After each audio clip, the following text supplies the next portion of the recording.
किसानों की समस्या तो ये है जी, किसान का तो इतना बुरा हाल है। अब गेहूं की कटाई चल रही, किसी का 2.5 कुंटल का भी गाली कट रहा है, किसी का 3 कुंटल का भी गाली कट रहा। जिस दिन सरकारी सिस्टम के बच्चे भी सरकारी स्कूलों में पढ़ने लगेंगे, उस दिन अपने आप सब कुछ शिक्षा का सिस्टम ठीक हो जाएगा। अब जब उनके लोग ये कह रहे हैं कि सुधार है, क्या सुधार है भाई? सैकड़ों ट्रक अब भी कचरे कह रहे हैं, क्या अब उससे ऑक्सीजन बनने लगी क्या? जय हिंद जय भारत। सत्य में हिंदुस्तान में आपका स्वागत है। आज हम आए हैं मनीष तोमर जी के पास। आज उनसे सवाल जवाब करेंगे हम। मनीष जी, आपका बहुत बहुत स्वागत है। सबसे पहले तो जी आपका धन्यवाद, आप आए और अपना कीमती समय हमें दिया अपना। आपका बहुत बहुत धन्यवाद, आभार। आज के टाइम में शिक्षा एक व्यापार हो गया है। शिक्षा माफियाओं पर रोक कैसे लगेगी? देखो जी, ये वाकई शिक्षा एक माफिया है, उन्होंने ही इसे एक धंधा बना दिया। और इस पर रोक क्या लगेगी? इसका तो समाधान हो सकता है जब तक जितने भी सरकारी टीचर हैं जो इतनी मोटी तनख्वाह ले रहे हैं, इनके खुद के बच्चे भी सरकारी स्कूलों में नहीं पढ़ रहे। जिस दिन सरकारी सिस्टम के बच्चे भी सरकारी स्कूलों में पढ़ने लगेंगे, उस दिन अपने आप सब कुछ शिक्षा का सिस्टम ठीक हो जाएगा, और नहीं तो ये धंधा बना रहेगा।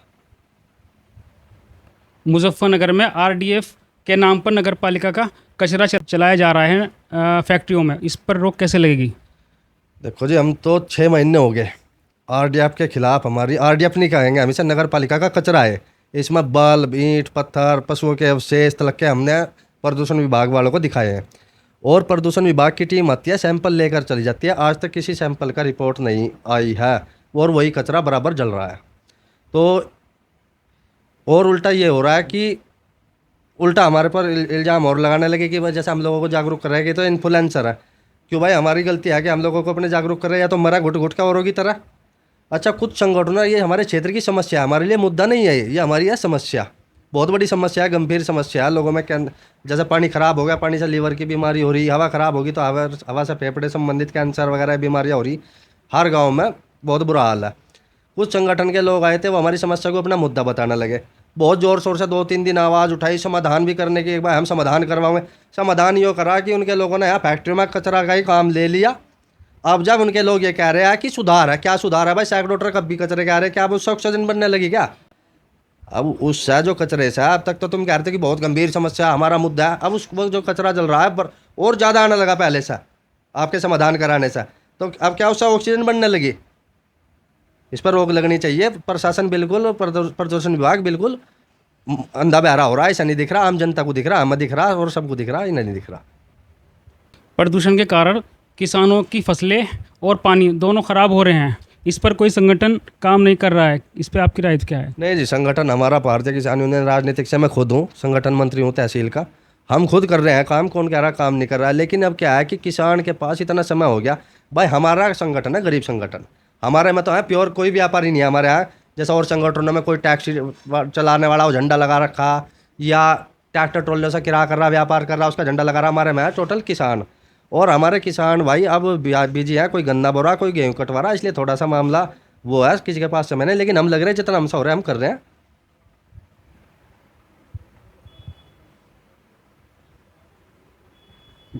प्रदूषण के कारण मुजफ्फरनगर में फेफड़े की और कैंसर की बीमारी हो रही है। इस पर आपकी क्या राय है? भाई इसकी राय ये है कि अभी तक हमने सुना है कि बठिंडा से कोई कैंसर स्पेशल ट्रेन चल रही है, जो बठिंडा से कैंसर पीड़ितों के लिए स्पेशल चलाई जाती है दिल्ली के लिए। एक मुजफ्फरनगर को भी सरकार को थोड़े दिन बाद एक कैंसर एम्स दे दो, या एक कैंसर की ट्रेन दे दो। ये तो चाहिए ही चाहिए कि नहीं तो यहाँ तो पब्लिक हर घर में बीमार है। इसका थोड़े दिन बाद इसके साइड इफेक्ट दिखने लगेंगे, कितनी गंभीर समस्याएं इससे होनी है प्रदूषण से। क्योंकि टोटल हार्ड मेटल्स जला जा रहा, और वो इतना बारीक मोलिक्यूल्स होता है उसके हवा में। बाल का जो साइज होता है वो 2.5 माइक्रोन होता है, और उसका होता है 0.5 माइक्रो। वो तो बिल्कुल नंगी आंखों से दिखता भी नहीं, जो हवा में चल रहा है, घुल रहा है हार्ड फूक फूक का हार्ड मेटल सब हवा में, वो तो दिखाई भी नहीं दे रहा। तो हमारे फेफड़ों में जा रहा, फेफड़े खराब होंगे, लोग बाग मरेंगे, ये आने लगेंगे, इसका भी रुझान होंगे। उत्तर प्रदेश में सबसे ज़्यादा महंगी बिजली है पूरे भारत में। इस पर आपकी क्या राय है? देखो ये इसमें कोई दो राय नहीं है कि बिजली बहुत महंगी है उत्तर प्रदेश में, और सरकार जोर दे रही है सोलर पैनल लगवाने पर। मैंने खुद सोलर पैनल लगवा रखा, और हमारी जो सरकार ने क्या काम कर रखा, हमारी जो एक्स्ट्रा यूनिट है उससे तो खरीद रही है हमसे 2 रुपये यूनिट, और हमें बेच रही है 8 रुपये यूनिट। ये कहाँ का न्याय है भाई? और बहुत बुरा हाल है, बिजली तो वाकई महंगी हो गई है। ठीक है, आप एक्सचेंज कर लो ना, जितनी हमने ना आपको दी बिजली आप इतनी हमें दे दो। हम ये क्या तरीका कि आप हमसे तो खरीदोगे 2 रुपये यूनिट और हमें दोगे आप 8 रुपये यूनिट। देश में हो रहे भ्रष्टाचार के बारे में आप क्या कहेंगे? भ्रष्टाचार तो चारों तरफ बुरा हाल है जी। शासन प्रशासन दोनों भ्रष्ट हो चुके। शासन के मंत्री संतरियों के, जो मंत्री कभी चुनाव जीतने से पहले जिसके पास खाने के दाने नहीं होते थे और ये कहता था कि मैं तो बहुत गरीब हूँ, आज वो रबपति है। किसी भी विधायक एमपी को देख लो, किसी के कितनी फैक्ट्री, किसी की कितनी फैक्ट्री, कहाँ से आ रही भाई? इतनी तनख्वाह होगी नहीं की सरकार, इतनी तनख्वाह दे रही, इतने बड़े धंधे बन गए उनके। सारा भ्रष्टाचारियों, प्रशासनिक अधिकारियों की जांच करवा लो किसी की भी, कहाँ से यार तनख्वाह से ज़्यादा मिलेगा धंधा उन पर, तो ये तो भाई सरकार ही रोकेगी। युवाओं पर बेरोजगारी की पर आपकी क्या राय है? देखो जी, युवाओं को मेहनत करनी पड़ेगी और किसी एक सब्जेक्ट पर अपनी कमांड करनी पड़ेगी, और आने वाला समय नौकरी को तो आप भूल जाओ, क्योंकि जनसंख्या तब तक बढ़ेगी। मान लिया जनसंख्या का हिसाब हो रहा है कि अर्थशास्त्र का एक नियम है, डिमांड प्लस सप्लाई।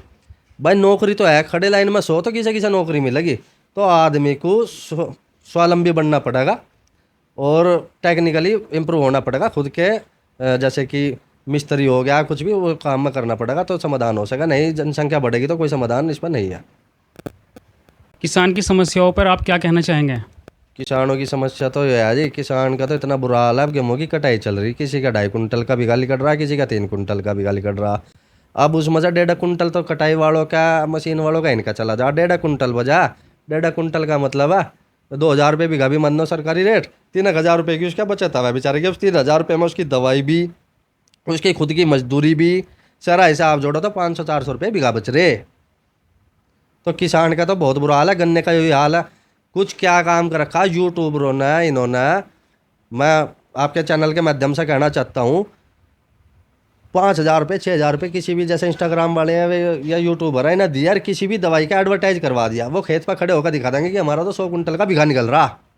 दुनिया में कोई ऐसी दवाई नहीं है जो 100 कुंटल का बिघा गन्ने को निकाल दे। आप एवरेज निकाल दो, और गाँव में 30-40 से ऊपर अब की बार गया नहीं। ये कहाँ से निकल रहा, लोगों का पागल बना रखा, बहुत बुरा हाल है। इस पर समाधान करने की ज़रूरत है। बहुत बहुत शुक्रिया आपका सर। धन्यवाद जी, आप आए, आपका बहुत बहुत आभार।